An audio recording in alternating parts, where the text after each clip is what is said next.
Well, good morning. It is October the 20th, 2025, and straight from the Highly Caffeinated Studio, this is According to Willie B, and I am your host for the next half hour. So, welcome to the show once again. This is part 3 of part 10. If you haven't caught up on the other two, they're hanging out there for you to go catch up on. But today is part 3, and we're going to talk about Niagara Falls. And this is the 10-part series. If you haven't been following along, the 10-part series of the Great BFF Trip, which was an actual 11-day road trip. Crazy, I'm telling you, but we saw so much stuff.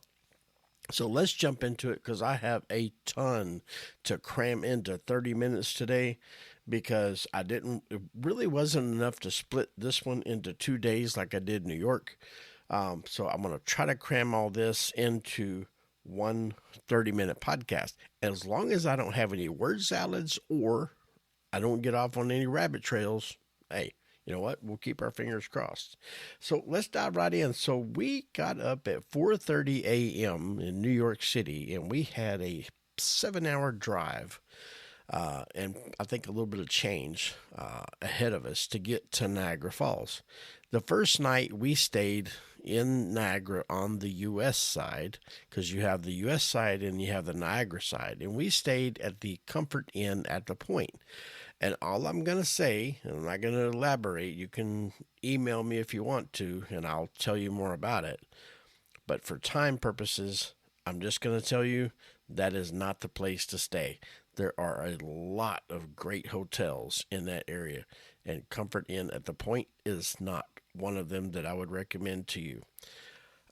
So moving right along, we had our 7-hour drive, and you know, it was better than we thought it was going to be. We thought it was really going to be a tough white knuckle ride to get there on time because we had a 4 p.m.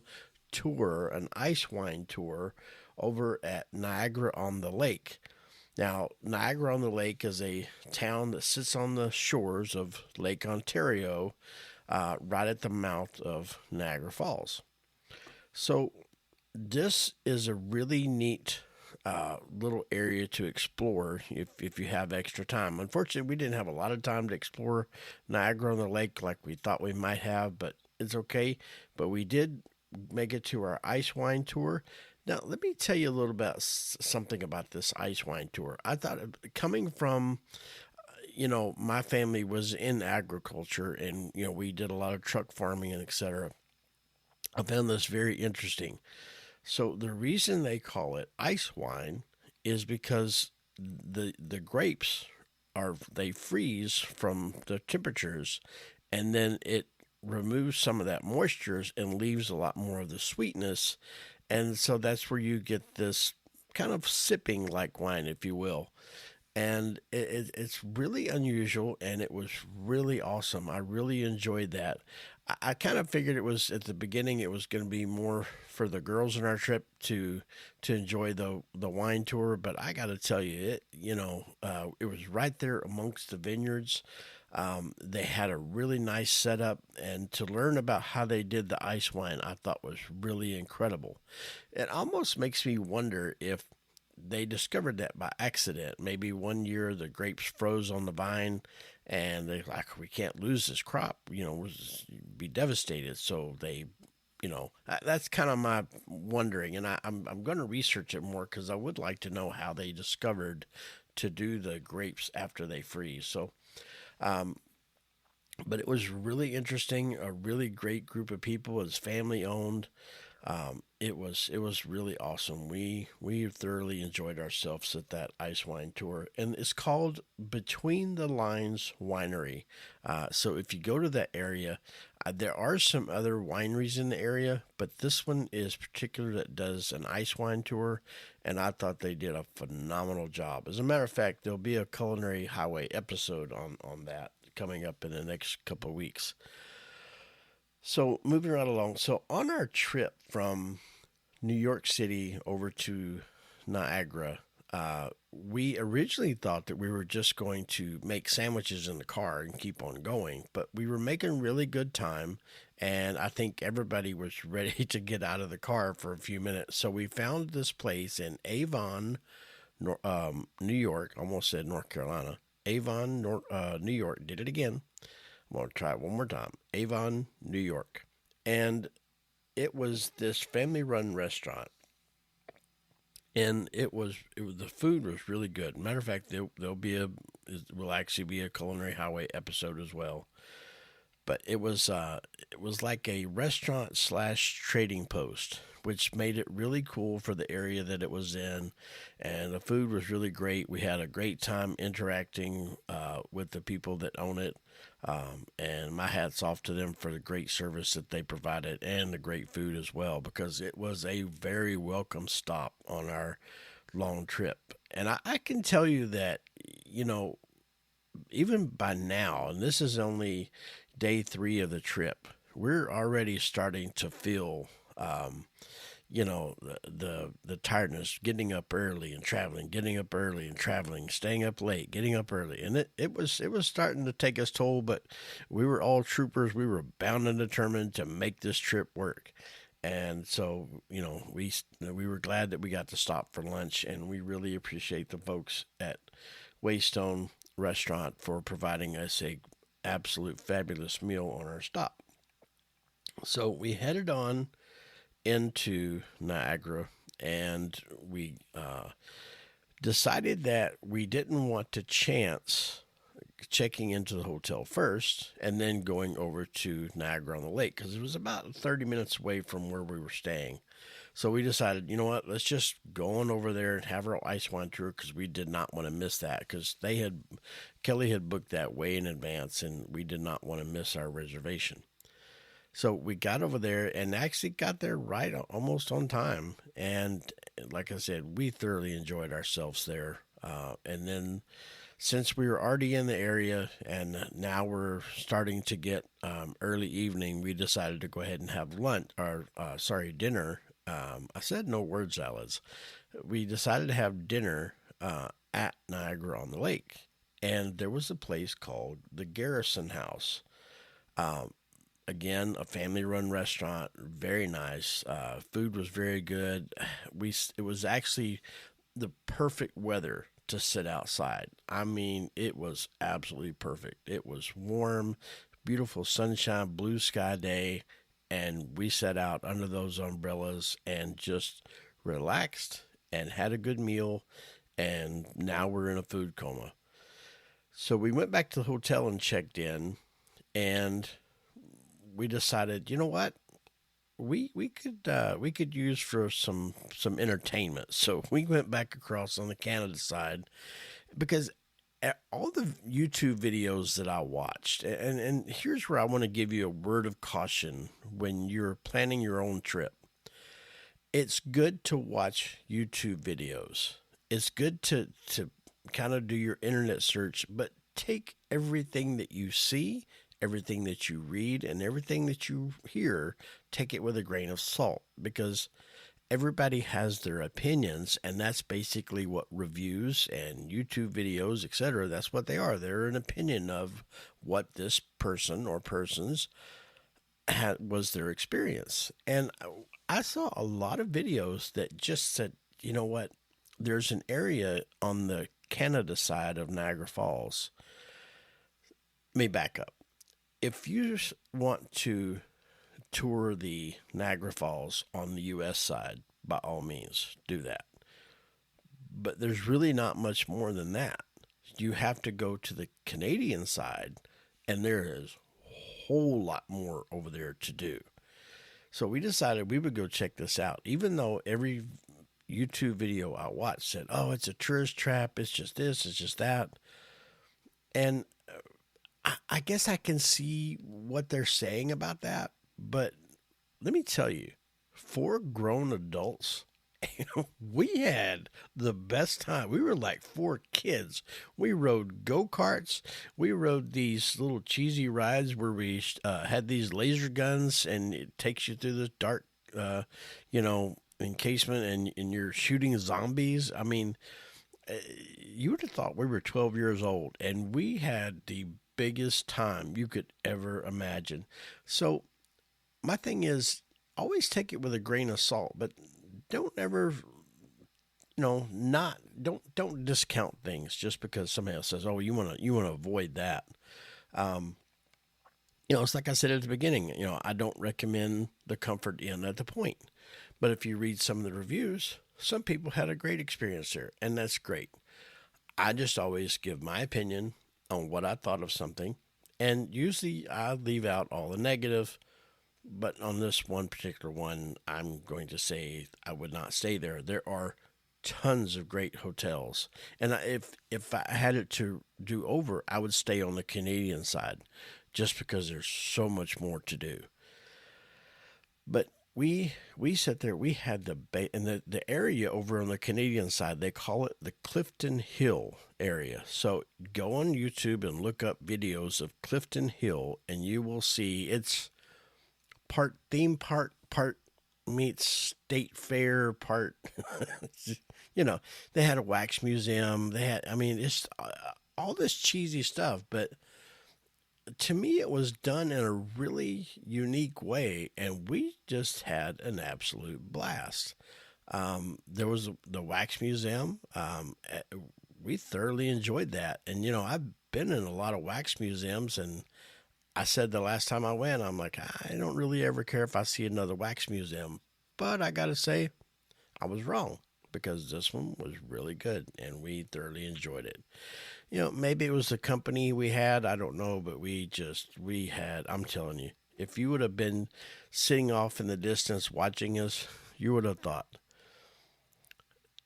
they look like they're having a blast, but they look like that they're about 40 years past the time zone they should be doing that. But you know what? We had a great time. Riding the go-karts.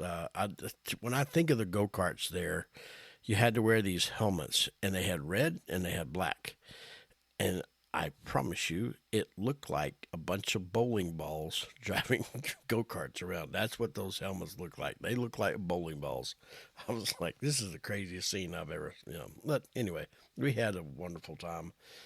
There was places that had funnel cakes and fudge, and I mean, just, it couldn't be any more touristy than it was. But to me, it was tourism or touristy kind of thing done I think in a tasteful way. I thought it was really cool. I think it was just so much of it in a compact area is what made it cool. I don't know. They had a huge Ferris wheel. And I'm talking not just your average carnival Ferris wheel. These had air conditioning and stuff. I mean, the globes that you rode in were so massive, and you could go up really high, and you could see all over the area. You could see over the falls. Really cool. Just an absolute blast. So we knew we were in for a treat on our day 2 of Niagara, because our next thing was that we had to do our well, it's the we did the Maid of the Mist, which is the one on the US side. On the Canadian side, they have called Hornblower. And we had originally was going to do the Hornblower till we found out that the Maid of the Mist was literally down the street from our hotel. So we said, you know what, let's do that one. That way, if we're wet and we want to come back to the hotel and change clothes, then we can go over to the Canadian side and spend the rest of the day, which is what we did. And we went to the Niagara Falls State Park. We walked around there. We took trolley rides. We saw Class 6 rapids. I mean, it's just incredible. But what I want to tell you now is about Niagara Falls itself, about the falls. My entire life, even though I'd seen pictures, I'd seen video, I've seen it on TV, I still had this mental picture that it was just this gigantic waterfall. That is not Niagara Falls. Niagara Falls is made up of multiple waterfalls, and the immenseness of their size, you can't even fathom. riding that boat made of the mist up into the falls, because if you think about it, when you're riding that boat up into the falls, there's like this big pool area, and the water coming off the falls is pushing the boats back. So there's really no danger of, the boat being sucked into the waterfall. So if you're thinking that, because that was kind of my thought, I was like, I really don't want to take a bath in the waterfall. But it was so awe inspiring. Just the scenery, it was just, I actually run out of descriptive words to describe Niagara Falls. But to be in and no pun intended, but to be in the midst, and there's a D in there, of those waterfalls that close was just, I guess I could tell you this. If you think of Mother Nature at her most furious, and you think of Mother Nature in her most glorified, beautiful scenery, and you combine those two, that's Niagara Falls right there. There's your descriptive words. I did it. I just described Niagara Falls to you. It is absolutely breathtaking to be in the midst of those falls, and then to walk along some of the paths in the Niagara Falls State Park and see the Class 6 rapids. I mean, those are some of the most dangerous rapids in the U.S. And trust me, I didn't want to get more closer than 50 feet to them things, because that was enough for me. But just the raw power of Mother Nature, and to see that water, and the thing about it is that water is just blue, crystal clear, and so it's just absolutely amazing. If you ever thought about, I wonder what it would be like to go to Niagara Falls, don't think, go. Just drop what you're doing, go to Google, search it out, get on up there and drive up there, fly up there, take a bus, take a train, doesn't matter, but go see it. At least once in your life, go see it. Would I go do it again? Absolutely, in a heartbeat. I would go back and spend a couple hours again at Niagara Falls just to witness the sheer magnitude of those falls. It is absolutely awe-inspiring. We spent the rest of the day around the falls for the most part, and then we went back to the Clifton Hill area, and we just had a blast. I mean, like, we were just big old kids. But that was so much fun. We had actually, while we were in the Niagara side, the Canadian side of Niagara Falls, we had eaten at a restaurant called the Secret Garden Restaurant. Again, will be an episode on Culinary Highway coming up in a few weeks. I'm telling you, I'm so far behind on publishing episodes because of this trip. It is insane, and I'm still filming stuff here at home now. And it's like, when am I ever going to get all these episodes? But nevertheless, I will get it done eventually. But the Secret Garden Restaurant, it was family owned, and it was really great food. The service was absolutely phenomenal. The wait staff and the interactions that we had were absolutely, above and beyond, in my opinion. I did tell you last week, I said that I wasn't going to tell you who got injured. But if you've listened to my podcast for more than, I don't know, a day, you already know who got injured. So let me tell you the story. So after a fun night of just being children at Clifton Hill area, it was getting late and it was time to crash because we had another long day ahead of us the next day. So we were walking back to our car in the parking lot. Excuse me, still having voice issues this week. My apologies. The sidewalk upon which we traveled to get to our parking lot where our car was, it had a huge pothole, and it's dark. Now, there's 4 of us, and we're all working in a group. Who do you think out of the four steps into the pothole? You guessed it. If there could have been 20 of us in a group, and everybody would have magically stepped over that pothole. Not me. I stepped in it. Worst part was I went down. And when I say I went down, I went down. Did I bounce? I think I did a little bit. But the problem in the whole injury thing was that I tried to catch myself as I was falling, which seemed to be, when you fall, it almost seems like you're in slow motion. There was a wooden fence, and I reached out with my right hand to brace myself against this fence. And me, only me, could do this, but I placed my hand in all of this 500 feet of fence where there was a hole, and my index finger went in that hole. I went to the ground. My finger, however, stayed up in the fence. And a very awkward position. And I kid you not, you can laugh at me if you want to. I laugh at myself about it.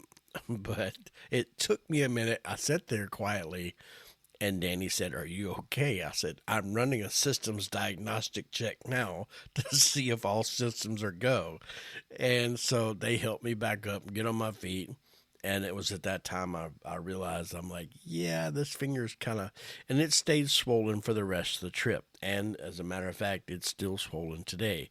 I did go to the urgent care, and they did x-ray, and they said it wasn't broken.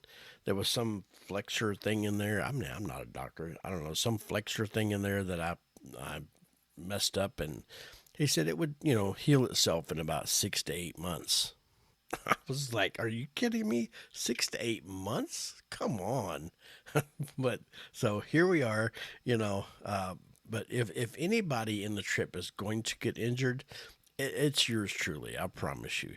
If I'm going to get locked into the bathroom, it's going to be sprayed me with water.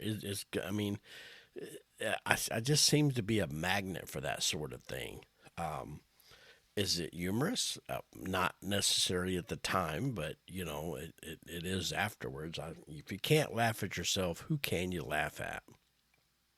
But just to kind of give you a recap, if you've never thought of going to Niagara Falls, research it. I just challenge you to research Niagara Falls and go check it out, because it was absolutely the most inspiring thing. And I'm going to post some more videos and stuff on the website this week. I did get some posted. I'm trying to get some more. I finally realized through my own trial and error that I'm going to have to utilize my Instagram account to post some of these pictures and video, because trying to put it all up on the website is becoming a monumental exercise. So I think I'm going to start putting them on our Instagram account. Now, the Instagram account is under Culinary Highway, but it's all the same. They kind of both entities kind of mix up some, and we've been trying to keep them separate, but also try to where one touts the other, because we have the podcast According to Willie B, and then we have the Culinary Highway channel on YouTube, and so they both share the social media space, if you will. Because I try not to make people subscribe to 10 different things, if you know what I mean. But nevertheless, I digress. Here I go off on a rabbit trail that I said I wasn't going to do.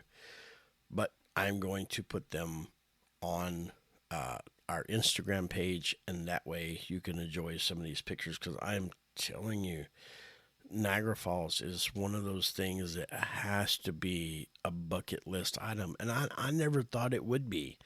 I never thought that Niagara Falls would be a bucket list item.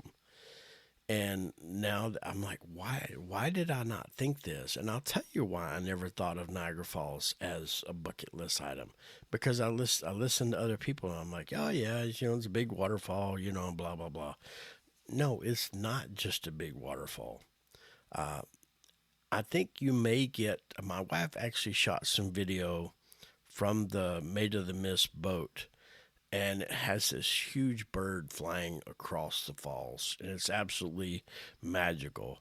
I definitely want to post that one for you guys to see because it gives you the feeling of what we experienced on that boat.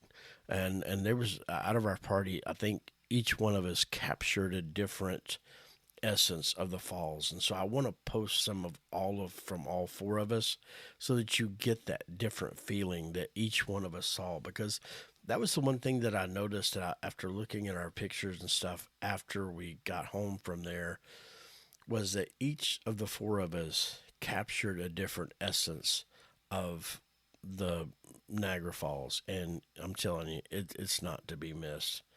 Um, it was absolutely phenomenal. So next week, just to give you an idea of what we're going to be talking about, we are going to uh, be on day 5 of the Great BFF trip, and this is where we took a tour on the St. Lawrence River. It's really cool. Can't wait to tell you all about that, and the Bolt Castle and a lot of other things in that area. Uh, but it was just an absolutely phenomenal couple of days there on the U.S. side and the Canadian side. But if I had it to do over, if I was going to plan a trip today to go to Niagara Falls, I would go to the Canadian side because you have Clifton Hill, you have Niagara State Park, you have Niagara on the Lake area. There's just so many more areas, and you could literally spend 3 or 4 days and probably still not see and experience everything. So definitely go check that out. I will tell you that we had T-shirts come in. We have decals that just came in. So this Wednesday and Thursday, I will be working on putting merch on the website. Finally, I promise you, I apologize from the bottom of my heart. We have looked at this thing 6 ways to Sunday, and I think it was because I was being too picky. But I know that when I buy something, I'm picky when I buy it. So I wanted it to be perfect for you guys when y'all decide that you want some merch, you want a T-shirt, you want a hat. So the first thing that'll hit the website this week, according to WillieB.com, will be T-shirts.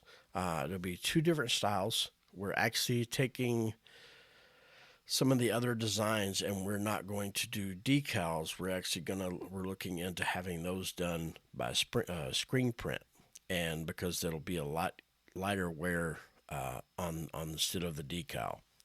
And then after the first year, we will have hats and coffee mugs.